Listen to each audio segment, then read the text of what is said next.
So ayan, what's up mga kabil, good morning. Tapos na yung buhos natin kahapon. Ito na itsura niya, nabuhusan na. Pero hindi pa natin siya gagalawin. Kasi kakabuhos lang. So kanina, binasa ko na siya kanina umaga. Hindi, umaga pa ngayon. So kanina lang binasa ko na siya. So ang nangyari dyan, ito nabuhusan na. May gagawin pa sana tayo dito. Magpo-flooring pa tayo pero may kontrata tayo na gate. And doon tayo tatakbo muna. So, kasi rush tayo pagka mga pakyaw. So ito itsura niyan na nabuhusan na. Yan, buhos na siya. 20. Ay. Wait, ayan yan. Binasa ko na siya kanina kasi. 20 lang yung ano niyan, riser. 27 yung footstep yan. Tingnan niyo, marawak na. Pag natanggal tong forma, 27 yung ano, step. So yung itsura niya. Ito yung itsura sa taas ng ginagawa natin. Ito yung rasis ko to. Hindi ko to na-vlog kasi pakyaw ko yan. Pakyaw ko yan, rasis niya. Ito yung bubong. Rasis bubong, pinakyaw ko yan. So rat-rat tayo ng rat-rat. So hindi yan na-videohan. Pero ito, arawan tayo. 7 days. Total of labor cost niya, hindi kasama materials, nasa, sabihin na natin mga 12 bababa or 12 above. 12K, gano'n, sa 7 days. Pwede na kasi kapag pinakontrata niya to per step, pinaka-lowest nito alam ko 1.2 per step. Pag iba, 1.8 per step. So, 15 step siya kasi yung pang 16 step niya sa Oro Plata Mata, ito na yung pinaka-second floor. Yan. So, 15 step lang yung gagawin. So, kung sa 1-2, i-add nyo na yun. Pero ako minsan, kinukuha ko lang ng 1K. Sa 1K, tamang laban lang din, 15K, ganun. Nakakost sila ng labor ng mga 12 above or lower. So, pwede na, may mga less sila na konti. Pero, naging malaki yung less nila kasi yung labor ko dito, na helper ko, hindi naman totally nag-help sa akin nung ginawa ko to. Assist lang ang nangyari kasi pinatambak ko siya ng lupa doon, pinapatag ko siya ng lupa sa baba. So yun yung gusto ng mga nagpapagawa sa akin kasi namobilize ko yung tao. Tapos yun, libre siya mga gamit, mga tools, libre ko nang pinapano yan. Yung labor ko, tinambakan niya yan, tapos tinamper niya hanggang dun sa ginawa namin kahapon. So, yung total ng 4 days ng labor, parang napunta rin sa pagtatamba. So, ayan. Sa mga balak magpagawa ng hagdan, yan yung natin. Yan yung kinalabasan. 7 days. So, ayan.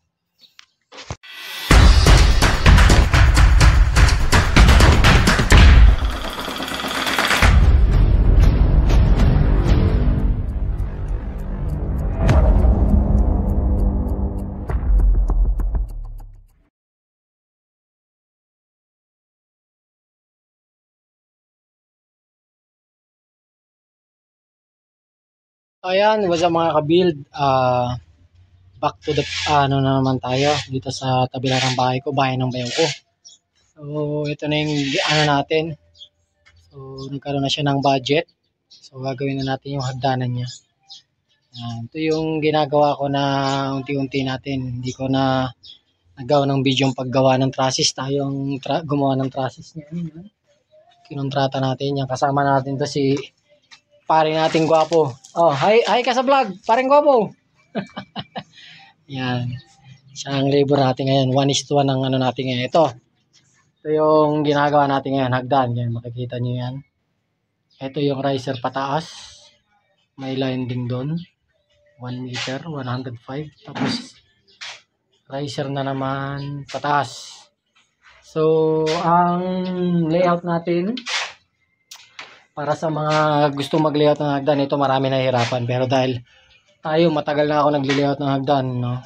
So may mga hagdan din ako na na-layout na hindi naman gusto nung iba kasi yun ay gusto rin ng mayari. Ako, sinasuggest ko, pero as long as kaya natin standard, dapat standard. So ito ang standard. So kunin mo yung height ng second floor, tapos ground floor flooring, kunin mo yan. Tapos, mostly, 300 yung iba. 3 meters. So, i-divide mo sa 20. Kasi yung 20, yun yung riser ng step. Ito, kung makikita nyo yung drawing natin dito. Old method dito. Drawing. Yan. Yung landing from riser kanto, 20 yan. 20 ang finish. So, yung iba, 19 ang rough, 18 ang rough. Yan. Tapos, itong landing naman, papunta sa kanto ng riser. Yung iba, may ginagawa ko dyan na 30. Pero, ang standard niyan, 25. Ito, ginawa kong 27. Rough. Tapos, yung kapal naman ng buhos, ilalim ng slab ng hagdan. Tapos, kanto ng riser at saka landing. Ginawa na nating 5 inches para matibay, makapal. So, ang pagkuha niyan, kunin mo yung height nga, tapos baba, divide mo sa 20 yung 3 meters, 300. Tapos, sa pagkuha naman ng length, kung gusto mo ng, kunyari ito, kinuha natin 27. So, kunin mo yung lapad noon, tapos yung lapad ng kabila, 290, dinivide ko sa, niles ko tong 1 meter kasi may landing na 1 meter. So, 190 yung natira. Dinivide ko siya sa 27. Ang lumalabas 7 step. 7 step, pang 8 yung landing sa ibabaw. Tapos, from landing naman dito sa baba, 7 na naman. So, pumapatak yan ng 8 plus 7, pumapatak ng 16 step. So, tumapat sa oro. So, pag layout naman ng hagdan, oro, plata, mata yan. Kasi ito, para matibay naman ang abang nyo ng hagdan, ito matagal ko nang ginawa nung ginagawa namin ito noon. Biga yan, tie beam. So nakakulik dyan yung hagdan natin. Yan yung pinaka So solid ang magiging foundation ng hagdan natin. Yung iba hirap na hirap mag-layout na ito kasi kung hindi mo talaga gamay at hindi mo ginagawa, hirap na hirap ka dyan. So hindi ako nakakapag-vlog kasi tinatamad. Ganyan. Kasi maghirap mag-edit. Pero ang last na ginawa ko, nandito, ayan, pakita ko. Yung bahay na yun, natatakpan ng ayan, yung bahay na yan, yung may orange lining, saka pintura, yung may bubong na yan. Ako gumawa niyan nung matagal ko ng vlog, pero hinilamusan ko ng pintura yan.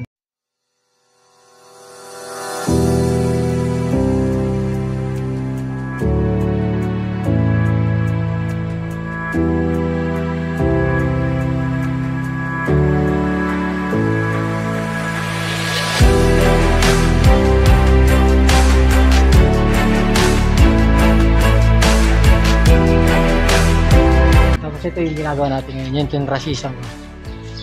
Ayan, hindi na natin na vlog yung pag-process ko dyan kasi pakyaw yan, kontrata.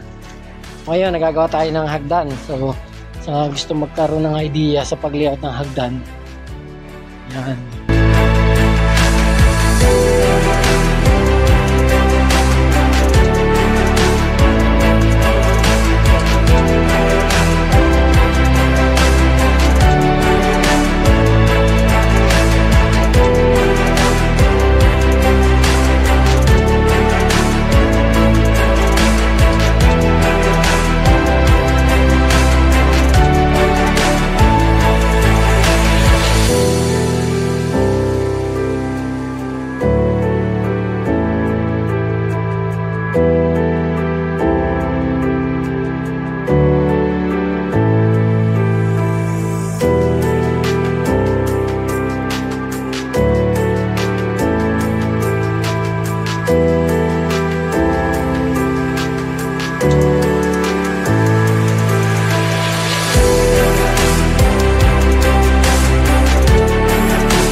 Sa mga kabil, tapos na natin na framing or forma natin siya, no.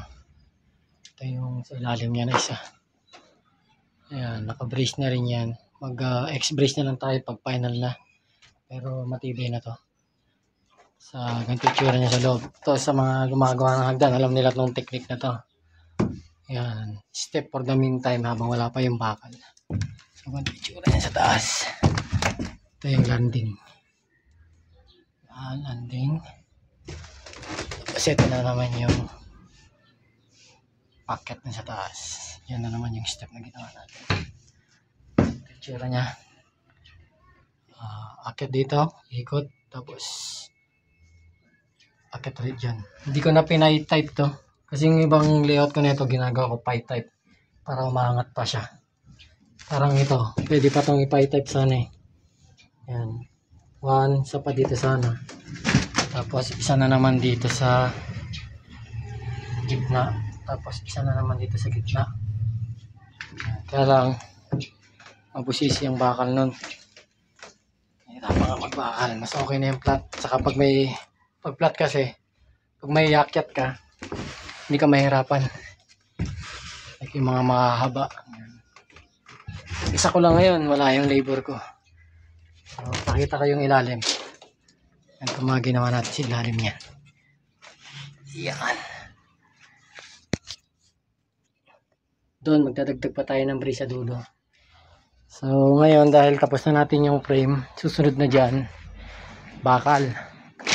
Pero, naano ko pa yung bawat step niyan. Kasi, kapag nabakalan mo yan, may forma yan na bawat step. So, gagawa tayo ng 16 step, di ba? Riser dun sa ibabaw, i-less mo yon. So, 15 step ang gagawin natin. So, ito. Ipapabricate ako ngayon ng pabricate tayo ng mga side step. 15 ganito. Ganito yung tsura niya. Kunyari ito nabakala mo na. So may bakal yan na parang step din. Mga ganun-ganun, akyat-akyat din na bakal. So pag bubuhusan mo na siya, babalutin mo ngayon yung bakal na yan. Yan. Ganyan, pataas yan. Parang hagdan din to. Ito na yung magpo-form ng bawat step. Ito na yung magiging pag nabuhusan na siya. Hanggang doon. Ito na yung kalalabasan. Pag tinanggal mo na to, maiiwan na yung semento na step na siya na 20. So, correction ko lang, no. Ang pinaka-final talaga nito 20. Pero since final ko na sa rough ng 20 kasi itong flooring natin hindi pa naman to finish eh. So, pag tinlat ko to, habang nagtiles ako dito sa flooring, tataas pa yan. So, pagtaas niyan, yung step na naman ngayon na 20, maiiwan na naman yon. So, pagkaiwan nun, pagka hinabol mo tong flooring, unti-unti na naman tataas yan. So, pwedeng maging 19 ang per ano na lang yan. Ang per step pag nakarating sa taas. Pwede mo bawasan. Pero pwede ring 20. Yung nakasanayan na rin kasi na ginagawa 20. Pero ang pinakano niyan, para correction dun sa, kasi alam niyo naman maraming marunong sa Pilipinas. Ang pinakano niyan, riser niyan, maximum of 19 cm. Ang landing naman ng paa, yung papatungan ng paa, maximum of 25 cm. Pero ako, ginawa kong 27 to para medyo malapad. May ginawa din akong 30. Depende sa may gusto ng may-ari. At saka kung okay naman ang kalalabasan. Meron din naman mistake, pero gusto rin naman ng may-ari yan. So ito yung ginagawa natin ngayon. Pagdan. After kung ma-fabricate yung 15 pieces niyang step na yan, bakal na tayo. Kaya ko inuna yan para puro kahoy muna. After na maset natin lahat ng kahoy, wala na tayong gagawin sa kahoy. Puro bakal na yan, puro bakal na. Tapos patas ng bakal, suksok na lang ng suksok yung step niyan. Tapos after nun, buhos na. So ganun ang ginagawa ng paano mag-layout ng hagdan.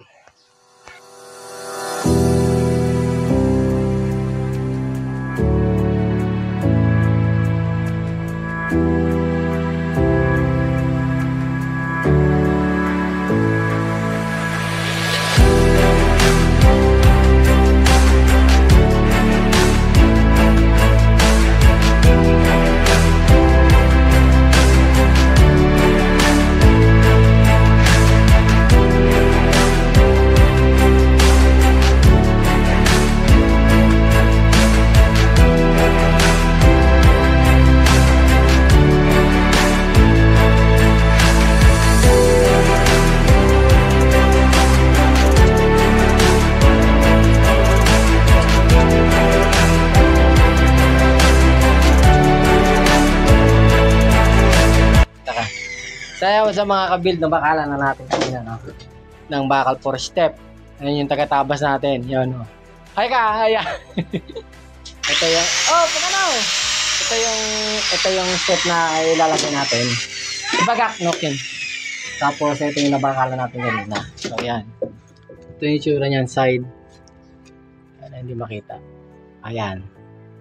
Ito yung bakal, parang step din yung bakal niya. Tapos, yan na yung ipitin ng forma. Ganyan. Tuloy-tuloy yan hanggang dun sa taas. So, ganyan yung layout ng hagdan. Tapos, bubuhusan natin. Tapos, yun na. Hagdan na yan. So, tabayaran nyo pa hanggang dun. Babakalan natin.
So ayan, what's up mga ka-build. Buhos na tayo ngayon. Yan ako, bubuhos na tayo. So sineset na ng dalawang kasama natin yung bato. Ayan. Yung dalawang kasama natin. Hi, there, hi. Good day. Dalawa. Kakot sila. So ito na itsura ng hagdan na ginawa natin. Ayan. Yan ang itsura niya. Naglagay tayo ng brace sa gitna para pag nagbuhos tayo mamaya, hindi siya buburtis. So, ito itsura niyan. Yan, nabakalan natin. Ayan. Masinsin yung bakal natin dyan para matibay. Yan, sa taas. So, yan yung bubuhusan natin ngayon mga ka-build. Ayan, yung layout ng hagdan natin. Yan ang itsura niya. Buhos tayo by tomorrow, pwede na itong apak-apakan. Tapos ang curing natin, since hindi naman ito nirarush yung bahay, curing natin ng 1 month bago tayo magbaklas ng main form. Pero mga 2 weeks siguro saka natin baklasin yung mga brace, kasi ang isusunod naman natin dito flooring. So yan yung ginagawa natin ngayon.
So ayan, what's up mga ka-build, good morning.